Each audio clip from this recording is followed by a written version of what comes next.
Welcome into the Jam Happy Hour. My name is Jana. So excited to be back with you. We've got an hour of music, conversation. Feel free to open your favorite jam wine and just kind of sit back and relax. Either enjoy getting to know this artist a little bit better, or maybe you already know Sound and Shape, and you just want to enjoy some music with us. I'd like to bring Ryan in for our Jam Happy Hour today. Hi, hello. How are you?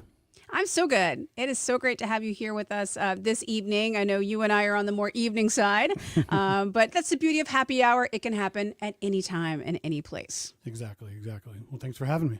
Thank you. Now, I know typically the band Sound and Shape, we're missing a couple of fellas here. What's happening there? Usually when it's, more stripped down stuff like this, I just do it because I'm the guitar player. I'm the melody maker of the band, I guess. We're just a three-piece, bass, drums, and guitar, so I don't know if our rigs would fit in this room. It'd be fun to watch you try. We're thrilled to have you with us, but I just want to let everybody know that maybe that aren't familiar with Sound and Shape and what it is that you do, that there is a whole nother side to the band, a bigger sound, a bigger setup, and I highly encourage you to go and follow them on all the socials at Sound and Shape, Facebook and Instagram and YouTube, and you guys are putting it all out there so that people can easily kind of follow along, because you've been doing music for a hot minute. This is not a new thing. No, not at all. It's been a while.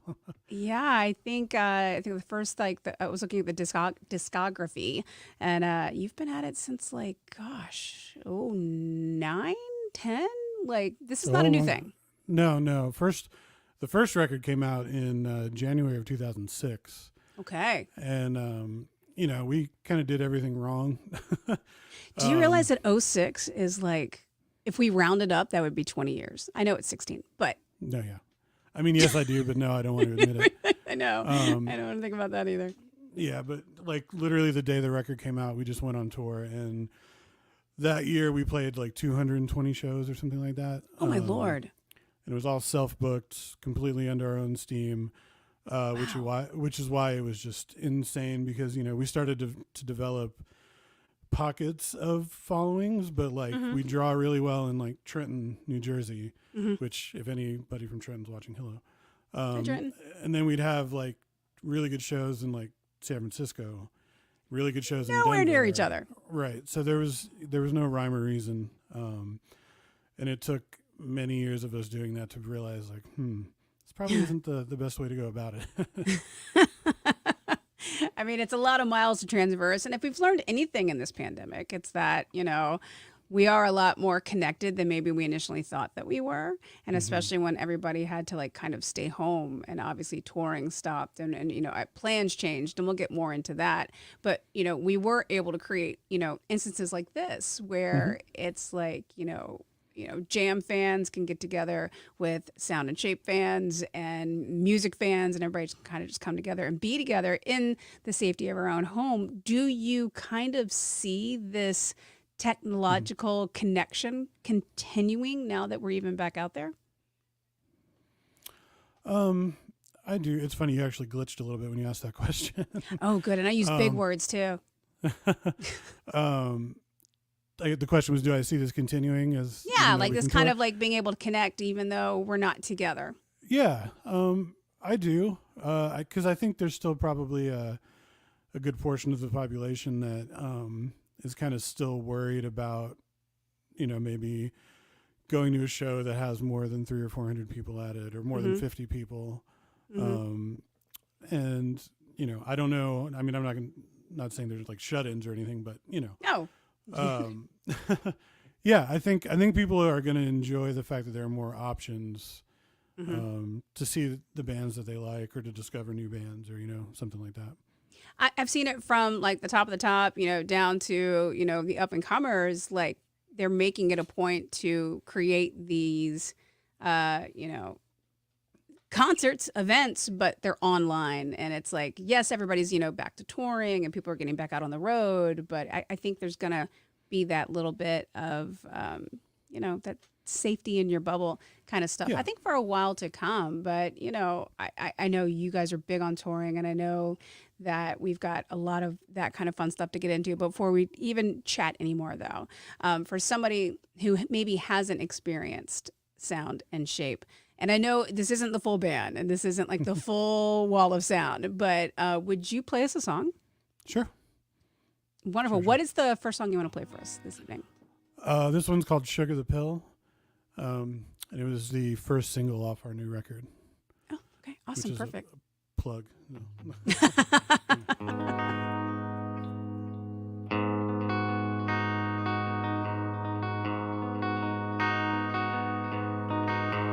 What was that the preacher said about riches and rewards? Heaven can live inside our heads if hell can be ignored. And everybody wants to be the hero of the story, rider on a white horse, here to steal the glory. Sugar the pill, make it go down easy. Butcher the kill, to keep the voices quiet. Sugar the pill, make it go down easy. Butcher the kill, to keep the whispers all quiet.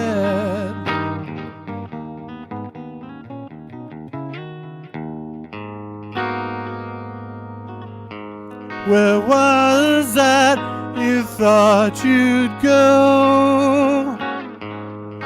Where angels walked on gold. Step lightly while the sky is low. Go only where you're told. And everybody wants to be the hero of the story, rider on a white horse, here to steal the glory. Sugar the pill, to make it go down easy. Butcher the kill, to keep the voices quiet. Sugar the pill, to make it go down easy. Butcher the kill, to keep the whispers all quiet.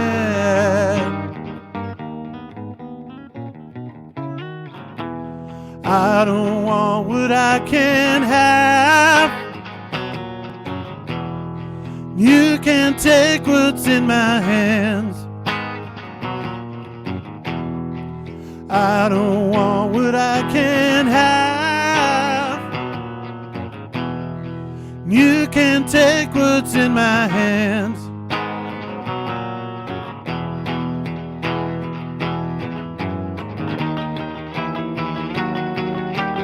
Sugar the pill, to make it go down easy. Butcher the kill, to keep the voices quiet. Sugar the pill, to make it go down easy. Butcher the kill, to keep the whispers all quiet.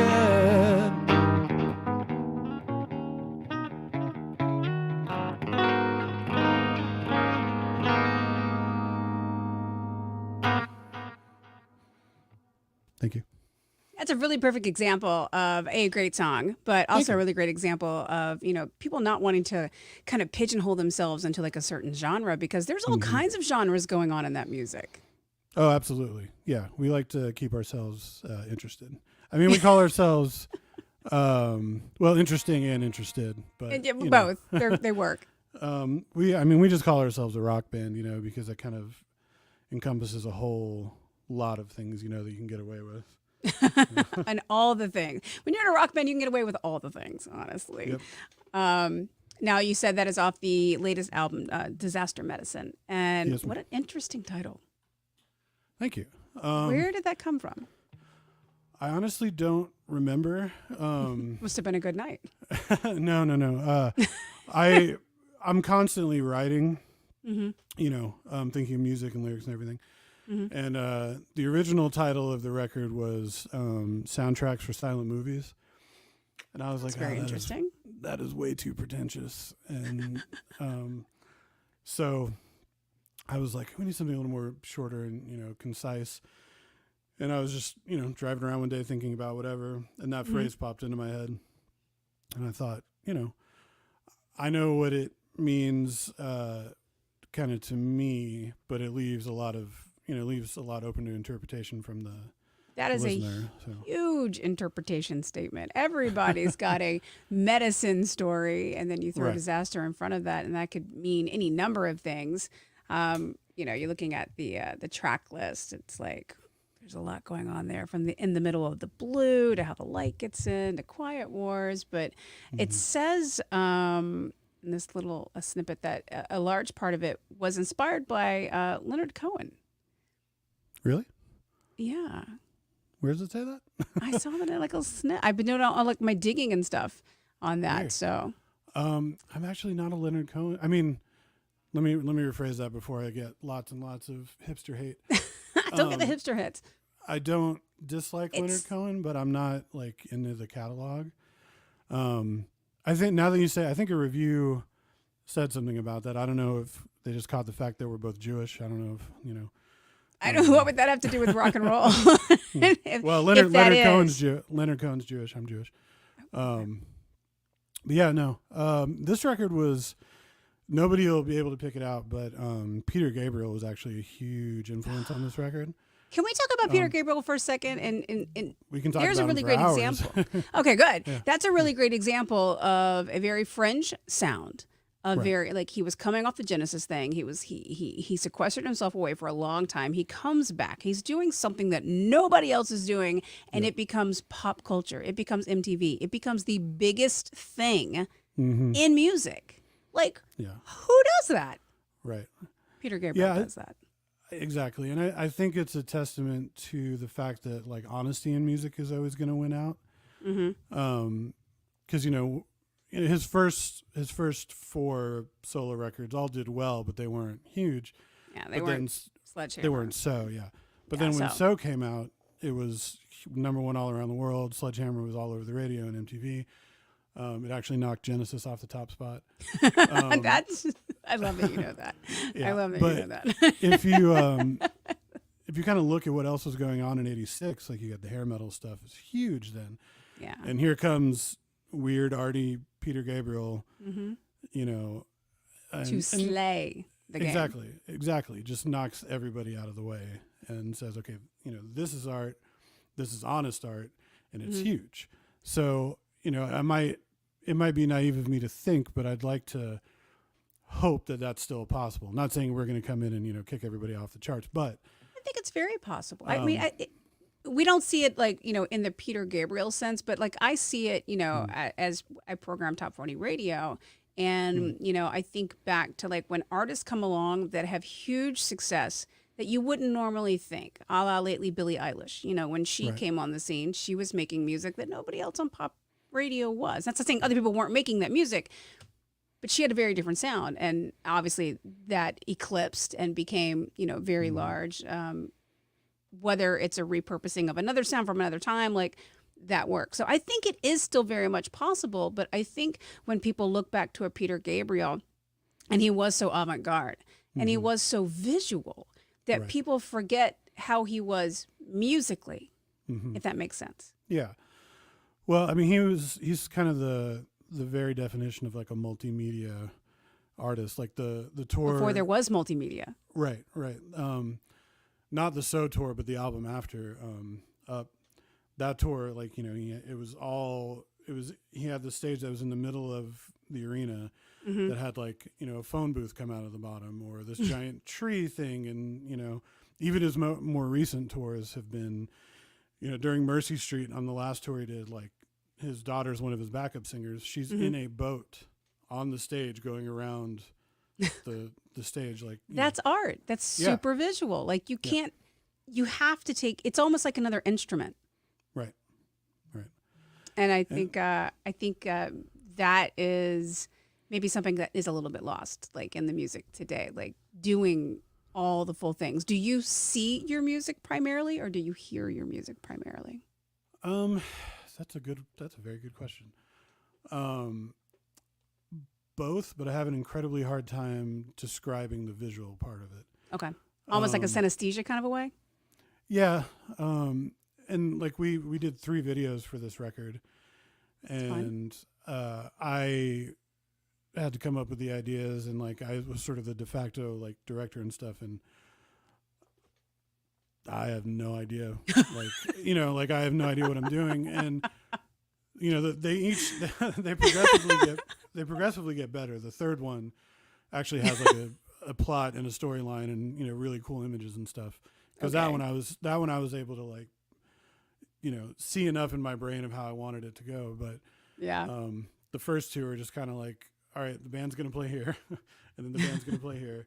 And then, you know, my wife and my child are in the second and third one, and, you know, some friends, and like who's willing to. But that's honesty. That is authenticity. And I think that's what people kind of crave. It doesn't have to be like all over the top, crazy avant-garde. Like it can be, you know, as simple and as honest as, you know, that, and it can still have such a huge impact.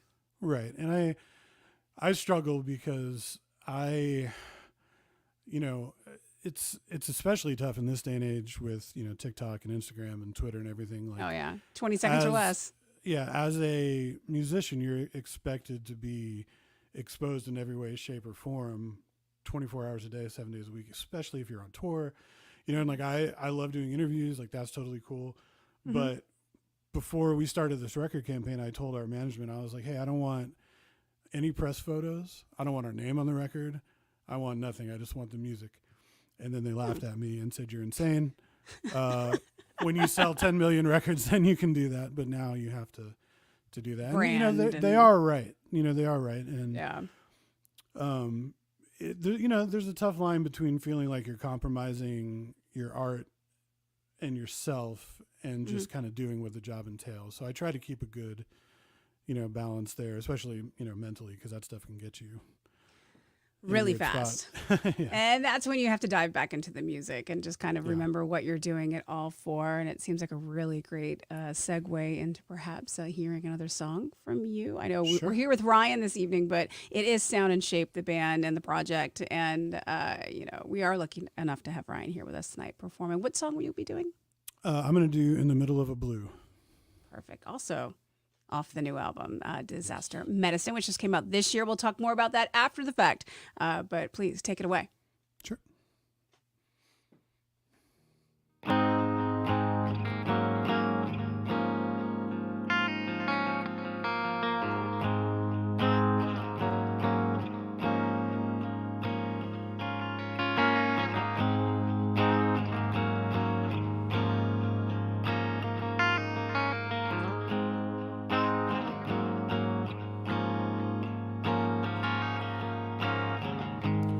In the burning days of summer, when love becomes an act of war,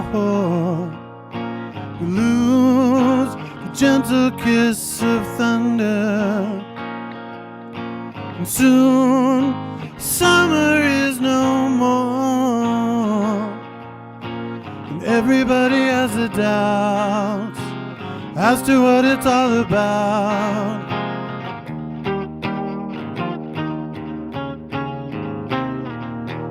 Can you help me please, and maybe I'll come back. I asked to be let off before the trains jump the tracks. As I look ahead, I see only black, and in the middle of a blue, lost myself, but I like the view. When the autumn falls to winter, and snow blankets It's a quiet dawn. I brush the hair from the face of another sinner and wait for the coming storm. And everybody has their doubts as to what it's all about.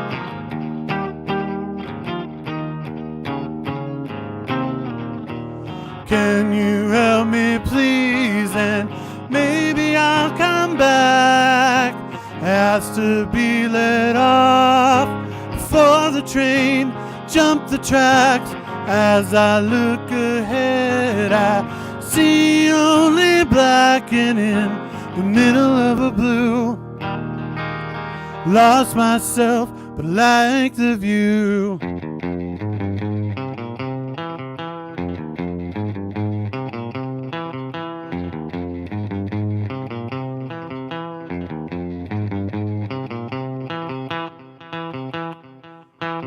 Can you help me please, and maybe I'll come back.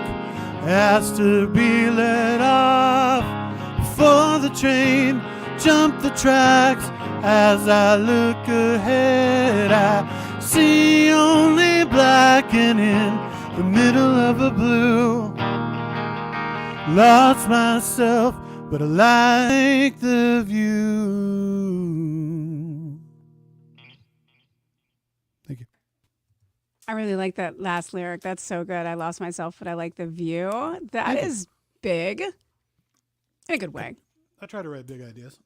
I think it's something we can all relate to too, and which is kind of like an interesting thing when it comes to music and when it comes to songwriting, is that you can pour your heart and soul into a song, with you, with the band members, like whoever you decide to come along on the songwriting adventure with, and you make something that is very personal to yourselves, and then you release it and it's out into the world, and then it suddenly means something to somebody else. How does that sit with you? It's a little weird, Yeah. to be honest. But I think it's good because honestly, that's why I do it. I think, I don't like to be too literal in my lyrics. I'm actually not at all. It's all, metaphor. Big idea. Yeah. Like I'm a huge Noel Gallagher fan. And, we could talk Oasis all night. So we've got Peter okay. Gabriel and Oasis. But yeah, even the stuff that Noel's doing now too. Okay, I'm sorry. Oh yeah, no. I'm We're more there. of a fan. I've been more of a Noel Oasis. fan even since he was an Oasis. But he gives great interviews. But he was talking about Champagne Supernova, and he was Never like, dull. I know what it means to me, but who knows what the 15-year-old now singing along to it in the crowd is getting from it. And he's like, that's the beauty of it. And that's kind of how I've always thought, is like, music, it taps into your emotions in one way or another, regardless of if you want it to or not. Uh-huh. If a song affects you, obviously if I hear a song I don't like, it's, It has to do with timing and moment and mood, though. I mean, there are times I'll hear a song, I'm like, that's fine. And then there's times I'll hear a song and I'm like, the same exact song, and it's like, whoa. So I think it has to do with, where you're at. Right. Up here sometimes. But very, very much so. And, like I said, I know what they all mean to me. Mm-hmm. But, in the same respect, like sometimes the meaning changes as time goes on. Sure. Because all of this stuff was written pre-pandemic. So obviously, like, my worldview has shifted just a wee bit, It's changed. And I kind of look at my writing like pre-being a dad and now. Okay. Because if having a child doesn't change your worldview, then I feel like you kind of need to examine some personal things. I think the exhaustion opens up a lot of filters, and then things start flying out of your mouth you never thought you would say because you just can't keep them in anymore. But of course, it changes your perspective on everything. And to think that one day, your children will be listening to these songs and wondering, like, where were you in 06 and 08 and in 12 and 22, and like when all these songs are being written, and it's going to mean something totally different to them. Yeah, he's 9 right now, so he's not super interested. I think he's watching. Hi, Liam. I love you. Oh, Liam, see, you are a Gallagher. Actually, so I have to explain. Anybody who knows me knows that if we were going to name him after a Gallagher, it would have been Noel. Okay. But my wife, who's also watching, hi, honey, I love you. Her dad's name was Billy. Okay. Not William. So Right. Liam is like the rest of that, if that makes sense. Yeah, no, it makes total sense. So it's like it's an homage, but it's also original to your son. Oh, that's so cool. Yeah. Are you guys Irish? I'm mostly Hungarian Jew and a little bit of English and Scottish. Uh-huh. My wife is Irish and German. Oh, then that makes that's such a great, beautiful like melding of like all of it together in a name, which of course has some musical reference to it, which I'm not mad at. Speaking of musical references, thinking back to In the Middle of a Blue, Led Zeppelin. Maybe I can see that kind of a mid-tempo Zeppelin thing. I was in the ethereal sound and the fact that you're pulling it off with one instrument, I find incredibly like wow. But it's not the wall of sound. It's definitely not that. But there's a lot going on like musically in those songs. Is that something that's very indicative of sound and shape? Is it a lot of sounds? Yeah, this record definitely has a lot more synths on it, which is a direct result of listening to so much Peter Gabriel. But in my since we're only a 3-piece, I try to make my guitar parts be as melodic as possible on their own, since I have to fill so much sonic space, and I have a really ridiculously solid rhythm section, which gives me the ability to be able to play around with that a lot more. And then, I try to make my vocal melodies as melodic as possible. So there's a lot of melodic information going on. Yeah. Even if it's just the three of us, or even if it's just me. So. But it's still layers. I think that just adds so much to the experience because it gives people, the ability to hear different things at different times. So I think it's just it's a really cool sound that you guys have going. And I mean, obviously, thinking in musical theory and playing in musical theory, did you grow up like just completely musical, or was this something you came into later? My parents say I was born playing a guitar, actually. Oh, there you go. I'm going with mom and dad. Yeah, my dad is a musician. He's an amazing singer. He's 10 times the singer I am. Oh. And his dad played and his brother played and stuff. It's in the blood. It is, yeah. I started playing. I actually don't know music theory. I've always played by ear. I took a couple of lessons when I was about 6. Wow. And then my favorite band of all time is the Beatles. And my first grade teacher put Help, like the vinyl Help on while we were reading one day. Oh, not distracting at all. No, it hits that first opening, and I literally closed my book and went and took my chair and sat in front of the record player and grabbed the cover, and I was like, "Aww. What is this? Like, tell me about this." So I went home, and I was first grade, so I was like 7 or 8, and I went home and I was like, "Mom, I heard of this band called the Beatles. Who are they? Tell me everything about them." And from that day on, it was just all Beatles all the time. Wow. And I taught myself.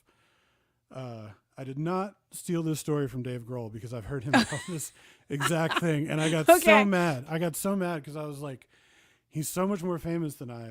And when I tell this story, people are going to think I stole it. But I taught myself how to play guitar by looking at Beatles songbooks at the chord charts, like because they had little diagrams of the guitar chords. So I would put the tape in my stereo, look at the diagrams, and play along and stuff. And I did that. That's so cool. Endlessly until I was about, I guess maybe 12. And then I was like, well, I should probably learn how to play lead guitar. So I learned a couple of scales and just kind of went from there. But it was a lot of dedication, a lot of being antisocial for a long time. Well, we all are now, so that's a bonus. Maybe you could be inspiring the next great generation exactly. of musicians because we all kind of had to pop away for a little bit. But so clearly you had music from a very young age, which is cool. Do you kind of see some of the same of that in your own son with Liam? A bit, yeah. He asked for a set of drums for Christmas, so we bought him It's on. We bought him an electronic kit. He plays sometimes. I keep trying to get him to take lessons, but he's my personality twin, so lessons are not something he's interested in at all. YouTube. Yeah. Just let him loose with some Dave Grohl videos on YouTube. He'll come out a savant. It'll be amazing. Yeah. That's very exciting, though. My daughter loves a microphone, so it's like when you get to see a glimpse of yourself and your children and them enjoying what you do, it makes your heart explode. And since they are watching, let's jump back in and let's give them another song that they can sing and play along to. What would you like to play for us next? This one is called Filament and Spark. Thank you. And it's the first song on the new record.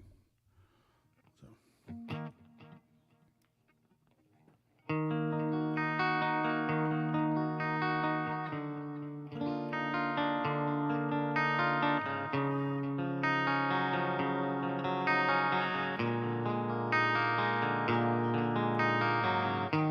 You never see flowers in the dark. You know they're there, but the colors ran before everything fell apart. Try to be pure of soul and heart. When beauty cuts, the wound runs deep. I wish to touch the face I knew by heart.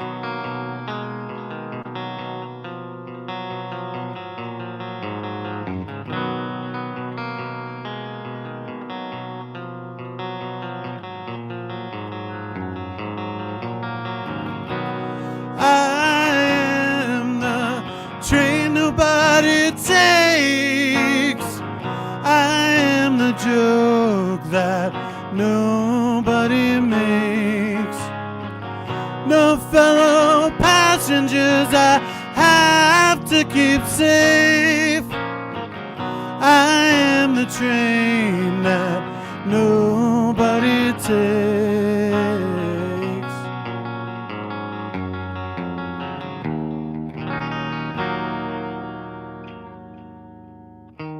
I'll never be both filament and spark, but I can be the frame to a broken piece of art, statue cracked, painting ripped in two, photograph that faded fast, that once held proof of me and you.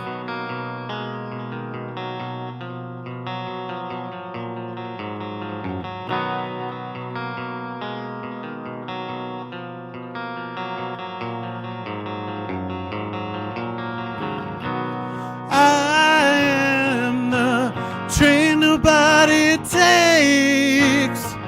I am the joke that nobody makes. No fellow passengers I have to keep safe.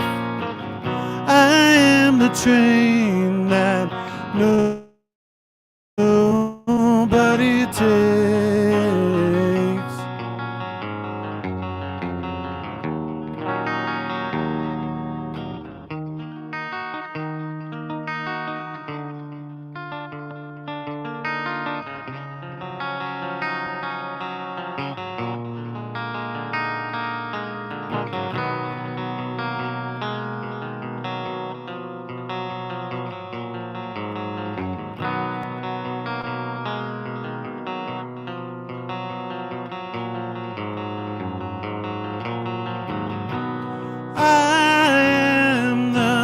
Train nobody takes.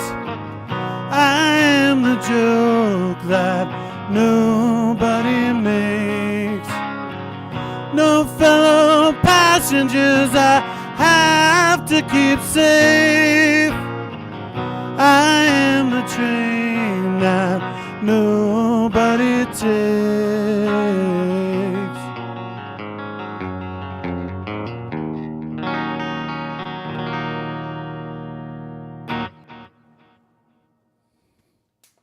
going back to visuals again. That's a great song, by the way. Thank you so much for joining us here in Jam Happy Hour. Ryan with Sound and Shape is with us. It's a very like ethereal. It's a very visual. It's almost like it's very much storytelling because you think about that song sounds like, you know, like an old train kind of a story in a sense of like it's not today's train. I mean, again, I'll go back to the visual thing. Like, are you trying to tell that kind of a story with that song? I mean, yes and no. I'm trying to let's see how to answer this without sounding like total pretentious. You know what? No. Like, I'm really super curious. Like, I get like this old timey, you know, rickety train, guy sitting by himself in a car. You know, it's like it's very much a story to me. But you know, again, no, that's great. My goal is to sort of definitely implant images in your brain with the lyrics, but like how you interpret them is all personal. So well, that's what I got from that. I like it. I thought I was thinking to very like specific, like old, like lonely guy on the train, like where's leaving his life behind and like sadness and. I can see that for sure. Yeah. Well, I mean, I would hope so. You made it. So, the album did come out this year, 2022, with Disaster Medicine. But you and I had discussed earlier about how much of the album had already been kind of in production, was already like a thing, and then 2020 happens. Yeah, like I said, our first recording session for this record was February 29th, 2020. Nothing happened that month. Yeah. And I remember while Ben, our drummer, was getting drum sounds with the engineer, Nathan, Pat, our bass player, and I went to the store. And it was like when they were just starting to have like, you know, hand sanitizer stations and stuff. And him and I were like, wonder what this is going to turn into, you know, just like, yeah, this is nothing. And, yeah, you know, like a week later, I remember I worked in a restaurant at the time, and I was in the kitchen, and we were getting like hourly updates from the governor saying like, oh, capacity is now at 75%, 50%, 20%. Oh, now you just have to close. So it was and of course, in your mind, that's your livelihood, and that's what's happening. But in your heart, you also have to be thinking, my God, we're in the process of this album. This is happening. These songs are fluid and being generated right now. Yep. What did that do to the whole process? It slowed it down tremendously. We had, I wish I had I actually kept a journal of the first few weeks. Oh, wow. Of recording, or the first week of recording. Probably kept you sane. Yeah. But we did, I think when we had to stop, we had 2 songs done, just rhythm guitar. All the bass and drums were done, but just 2 songs done, basic guitars. So we had so much more to go. And that was in early March. And I don't think we were able, things settled down to where like we felt comfortable enough being in a room with each other with masks on and stuff. Probably, I think in June of that year. Okay. So yeah, Makes so it was sense, a good 3-month break. And you know, it was good for some things. You know, I was kind of able, because I just out of boredom, I would set up my recording gear and play around with different parts. Yeah. To see if I wanted to change things or whatever. So it was kind of good for that. It gave us more time. Gave us more time to live in the songs. You know, I of course tweaked and edited lyrics right up until I sang them. So much, I'm sure. So, too much time sometimes is too much time, but yeah, that's one of the reasons. So we initially gave ourselves from February 29th, I think April 17th was our cutoff because we were going on tour starting on like the 20th or something like that.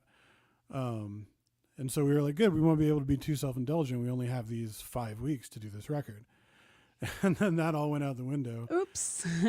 And it's funny, I won't say his name because he's a very well-known musician who happens to be a hero of mine, and we speak every once in a while through different social media. And like I asked him, I was like, how do you, when you have so much time, you know, you don't have a label breathing down your neck. Like now we don't have tour dates we have to do. Like we have so much time. How do you keep from being self-indulgent? And he was like, I'm the last person that you should ask about not being self-indulgent. He was like, if you have the time, just do it.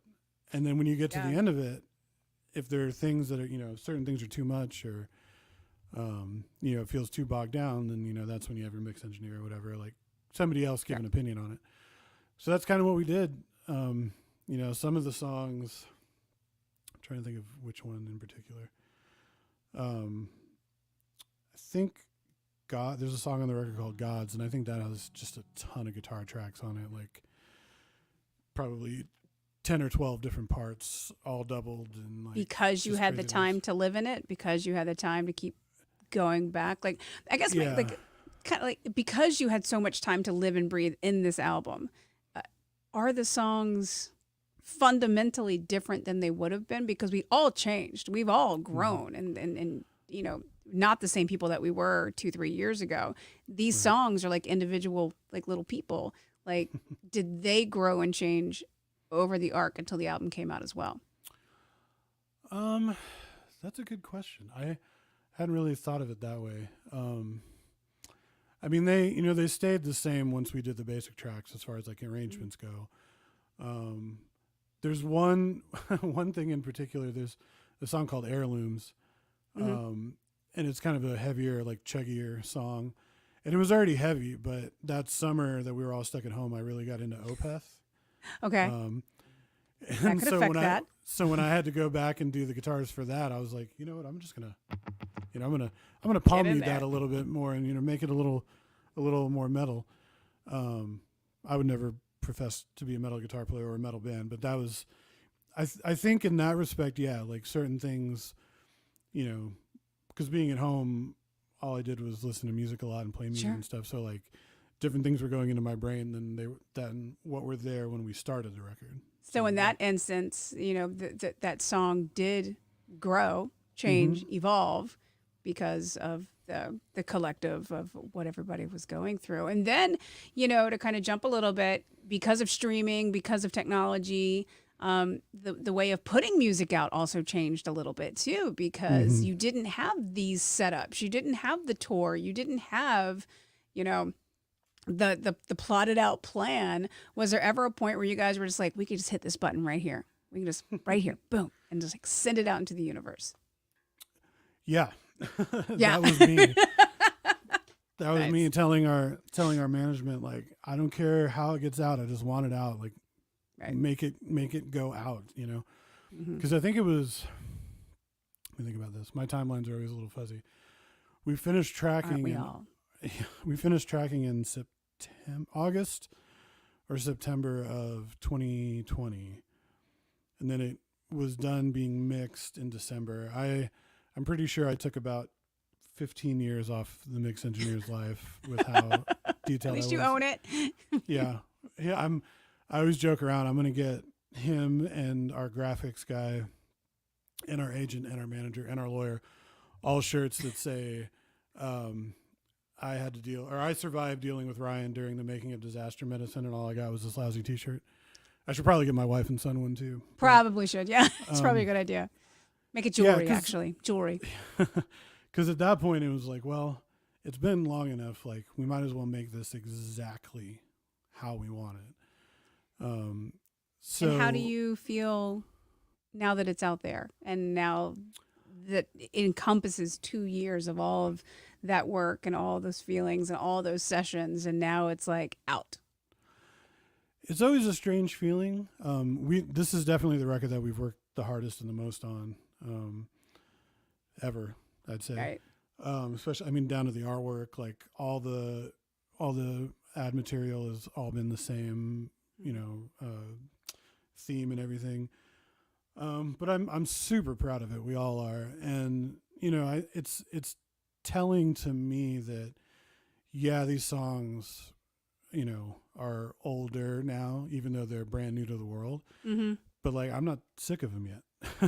Right. I still I love playing them. Like, they're super fun to play.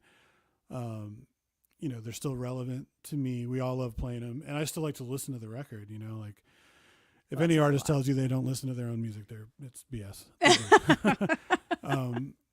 I listened to it a ton before it came out, just being like, it's got to be, is it perfect? Is it perfect? Okay, I think it's how I want it to be. And it's like, oh, I hear a guitar part.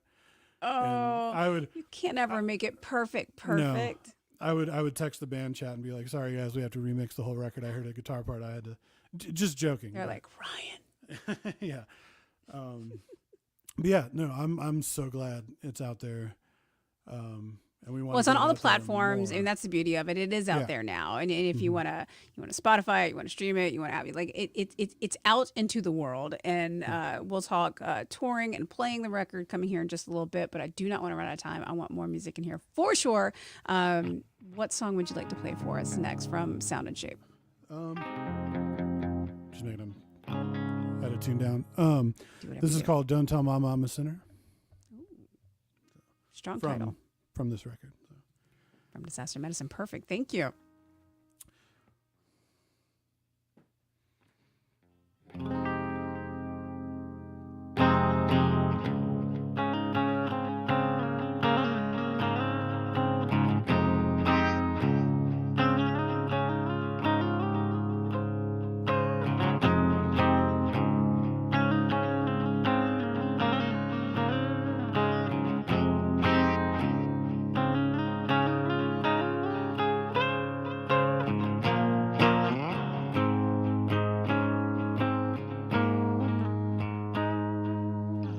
The night we met again, I asked you to forget the way the light burned out, leaving nothing but a silhouette. I loved you once, so maybe it was twice. I lost counting, maybe I missed out. Don't tell mama I'm a sinner. She might not love me anymore. Don't tell mama I'm a sinner. She might not love me anymore.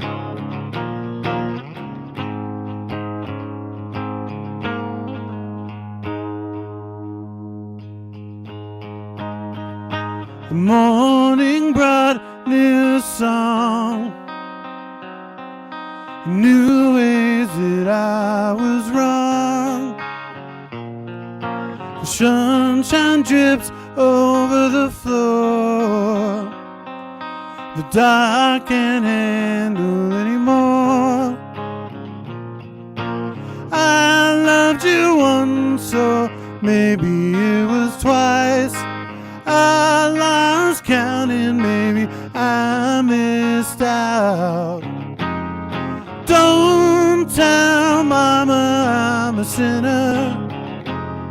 She might not love me anymore. Don't tell mama I'm a sinner. She might not love me anymore.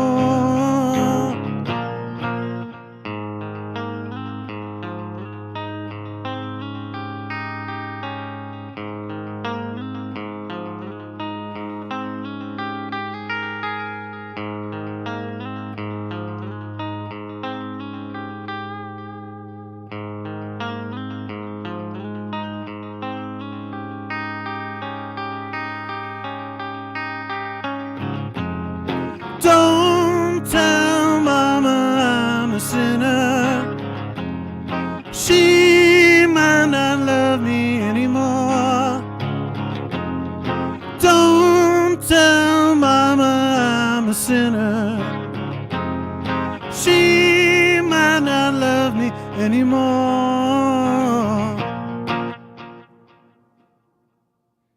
Thank you. For the hard end on that one too. Wow. Again, I get lost in the stories of the songs, and I'm like, I like.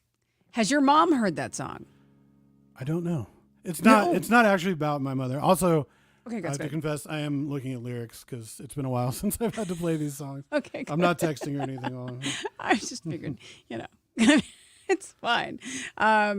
It's a lot going on there. Yeah. Obviously, we all have things that mom doesn't need to know about. And we'll just kind of keep that our musical secret here in the Jam Happy Hour. Hanging out with Ryan from Sound and Shape with us this evening. You talked about the album kind of getting lost in the vacuum suck of time. That's been the last couple of years. What about touring? What's the plan there of getting back out and performing these songs in front of your fans and making new fans? That is the goal. We want as many new fans as we want. It's tough because we've actually already started demoing for a new record.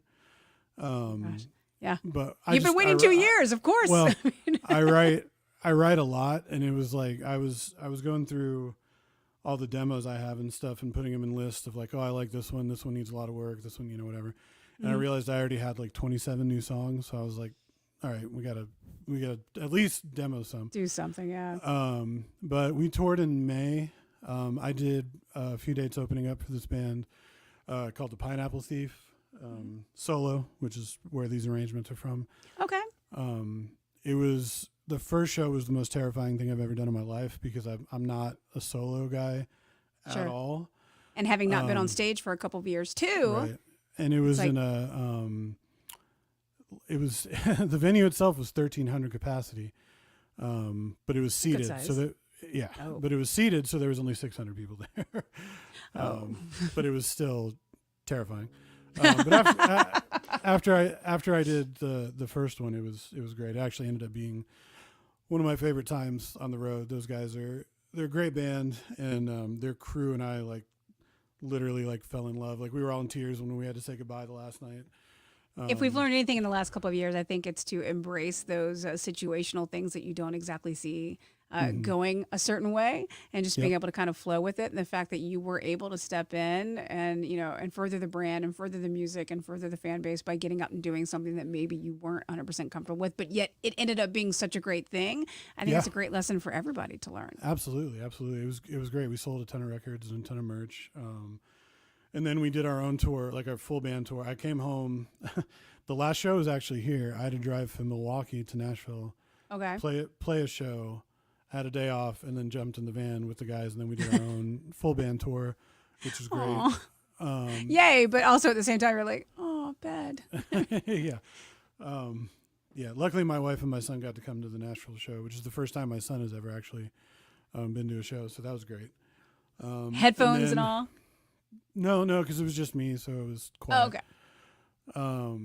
And then we're doing some stuff in September, stuff in October, and I'm kind of just waiting to hear what's next. So actually, I'm not waiting to hear. I'm bugging our agent every day. You're being the guy. It's like fire the machine up. We're ready to go. It's game on. Now you mentioned that you were in Nashville, and we had at the beginning of the happy hour. And thanks everyone who's been watching along.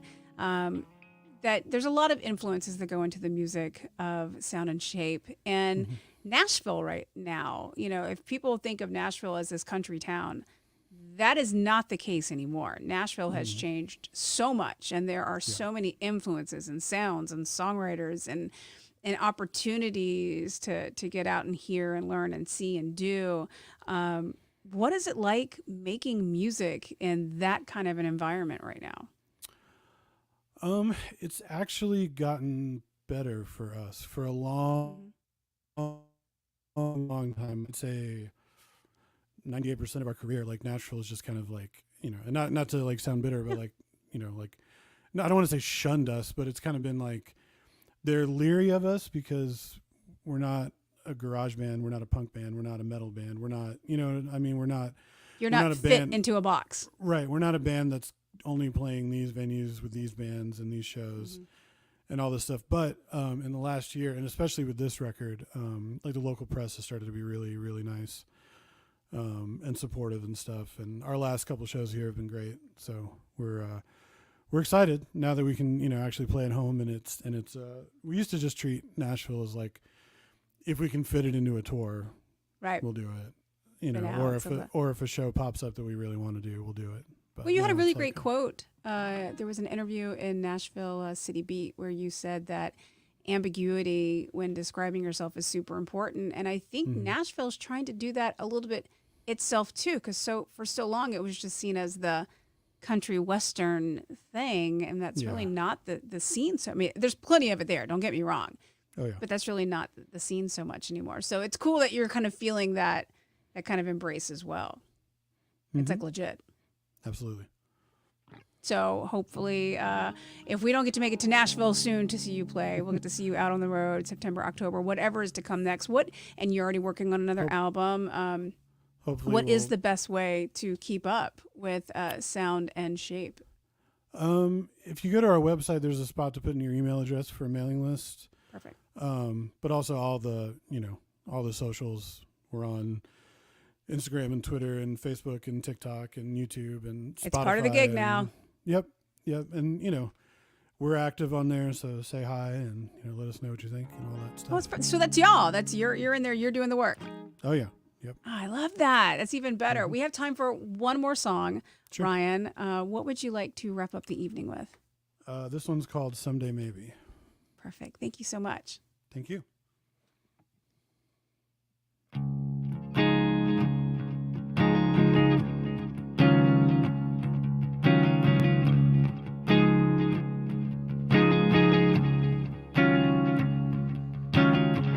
If you want to burn it down, I'll hand you the match. The flags of our fathers don't need gasoline to catch. Let's kiss till we're sick and laugh till we're hoarse. Louder than the boots as they march to another war. What is left when laughter ends? All we are is all we remember. All we lose is only when we surrender. Someday maybe here already. Don't count on tomorrow's sun to come. Someday maybe here already. I'll wait for you in shades of truth. We'll stand in the cold, our backs to the wind. Let's keep each other warm, face to face and skin to skin. What is left when laughter ends? All we are is what we remember. All we lose is only when we surrender. Someday maybe here already. Don't count on tomorrow's sun to come. Someday maybe here already. I'll wait for you, shades of truth.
sun to come.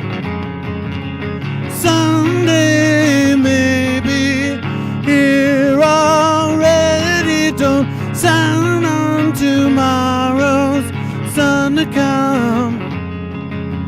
Wait for you in shades of truth.